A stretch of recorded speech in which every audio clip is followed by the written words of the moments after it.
এই নির্বাচন কমিশনের সামনে 10-12 জন লোক নিয়ে এসে একটি নির্দিষ্ট রাজনৈতিক দল এবং একটি বিশেষ রাজনৈতিক গোষ্ঠী এসে যদি তাদের সামনে এসে একটি কাগজ ধরিয়ে দেয়, তারা তাদের সিদ্ধান্ত পরিবর্তন করে নজিরবিহীন এবং বিতর্কিত সিদ্ধান্ত গ্রহণ করে এই নির্বাচন কমিশন। নিশিরাতের নির্বাচন হয়েছিল, আপনারা দেখেছেন। সেই নিশিরাতের নির্বাচনে আমরা দেখেছি ব্যালট পেপার আগের দিন আওয়ামী লীগের বাড়িতে আমরা দেখেছি।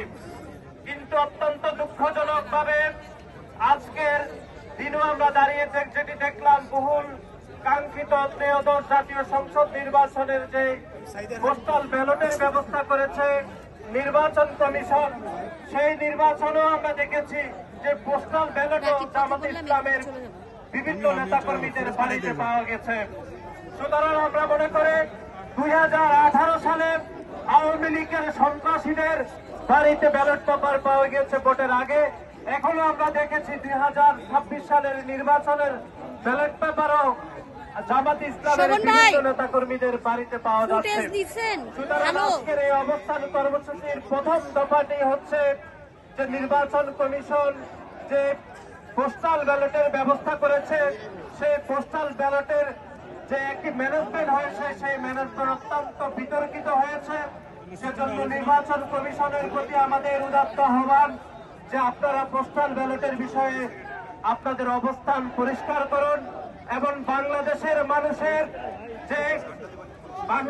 মানুষের যে বহুল কাঙ্ক্ষিত যে নির্বাচন 2024 সালের 12ই ফেব্রুয়ারির যে ঐতিহাসিক নির্বাচনের বিষয়ে পোস্টাল ব্যালটের বিষয়ে যদি বিন্দুমাত্র যে বিতর্কিত সিদ্ধান্ত যদি পুনর্বিবেচনা করা না হয়, যদি সঠিক সিদ্ধান্ত নেওয়া না হয়, তাহলে বাংলাদেশ জাতীয়তাবাদী ছাত্রদল তাদের অবস্থান কর্মসূচি আরো দীর্ঘায়িত করবে বলে আমরা মনে করি। নির্বাচন কমিশনকে অনতিবিলম্বে পোস্টাল ব্যালট নিয়ে যে বিতর্ক তৈরি হয়েছে, সেই বিতর্ক আমরা মনে করি অনতিবিলম্বে একদম সঠিক সিদ্ধান্তের মাধ্যমে সেই বিতর্কের অবসান করা উচিত বলে আমরা মনে করি।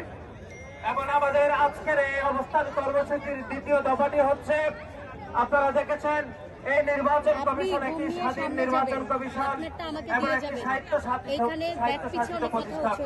কিন্তু আমরা দেখি এই নির্বাচন কমিশনের সামনে 10-12 জন লোক নিয়ে এসে একটি নির্দিষ্ট রাজনৈতিক দল এবং একটি বিশেষ রাজনৈতিক গোষ্ঠী এসে যদি তাদের সামনে এসে একটি কাগজ ধরিয়ে দেয়, তারা তাদের সিদ্ধান্ত পরিবর্তন করে নজিরবিহীন এবং বিতর্কিত সিদ্ধান্ত গ্রহণ করে এই নির্বাচন কমিশন। বাংলাদেশের একটি ছাত্র সংসদ নির্বাচন যেটি আগামী 20 তারিখ হওয়ার কথা রয়েছে, সেই নির্বাচনকে কেন্দ্র করে বাংলাদেশের শিক্ষা মন্ত্রণালয় থেকে একটি চিঠি শাহজালাল বিজ্ঞান প্রযুক্তি বিশ্ববিদ্যালয়ের মাননীয় ভাইস চ্যান্সেলরের কাছে দেওয়া হয়েছিল। কিন্তু আমরা দেখেছি শাহজালাল বিজ্ঞান প্রযুক্তি বিশ্ববিদ্যালয়ের মাননীয় ভাইস চ্যান্সেলর একটি নির্দিষ্ট রাজনৈতিক দলের এজেন্ডা বাস্তবায়ন করার জন্য গত 1.5 বছর ধরে তিনি কাজ করছেন। আমরা দেখেছি সেই শিক্ষা মন্ত্রণালয়ের থেকে যে চিঠি ওনাকে 5 জানুয়ারি পৌঁছানো হয়েছিল, তিনি সেই চিঠিটি বিশ্ববিদ্যালয় প্রশাসনের কোন ব্যক্তিকে সেই চিঠিটি দেননি।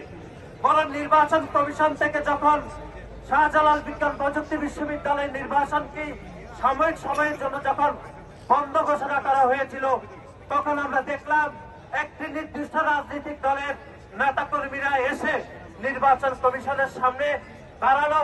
নির্বাচন কমিশন এমনি তার আগের সিদ্ধান্ত পরিবর্তন করে আবার নতুন করে তাদের পূর্বের সিদ্ধান্ত জানিয়ে দিল। সুতরাং আমরা মনে করি নির্বাচন কমিশনের শক্ত অবস্থান গ্রহণ করা উচিত। কোন রাজনৈতিক দলের চাপে পড়ে যেন কোন সিদ্ধান্ত গ্রহণ করতে না পারে, যেন আগামী 13দশ জাতীয় সংসদ নির্বাচনে এরকম চাপে পড়ে যেন নজিরবিহীন কোন বিতর্কিত সিদ্ধান্ত গ্রহণ করতে না পারে, সেজন্য আজকে আমরা এই অবস্থান কর্মসূচি পালন করছি। আমাদের এই অবস্থান কর্মসূচি অত্যন্ত শান্তিপূর্ণভাবে চলমান রয়েছে। আপনারা যারা দূর দূরান্ত থেকে আমাদের ছাত্র দলের নেতাকর্মীরা এখানে উপস্থিত হয়েছেন, আপনাদের সকলকে আমরা অত্যন্ত শান্তিপূর্ণভাবে এই অবস্থান কর্মসূচি পালন করার জন্য আমরা উদাত্ত আহ্বান জানাচ্ছি। সংগ্রামী আজকের এই অবস্থান কর্মসূচিতে আপনারা যারা বক্স পপ উপস্থিত দিচ্ছেন। হয়েছেন, এখন আপনাদের ফুটেজ, সম্মুখে বক্স পপ, সংক্ষিপ্ত শট। প্রারম্ভিক বক্তব্য রাখবেন বাংলাদেশ জাতীয়তাবাদী ছাত্র দল কেন্দ্রীয় এখন সংসদের ভেতরে ছবি বিপ্লবী যাচ্ছে। সভাপতি জনাব আমি রাকিবুল বলছি ইসলাম রাকিব।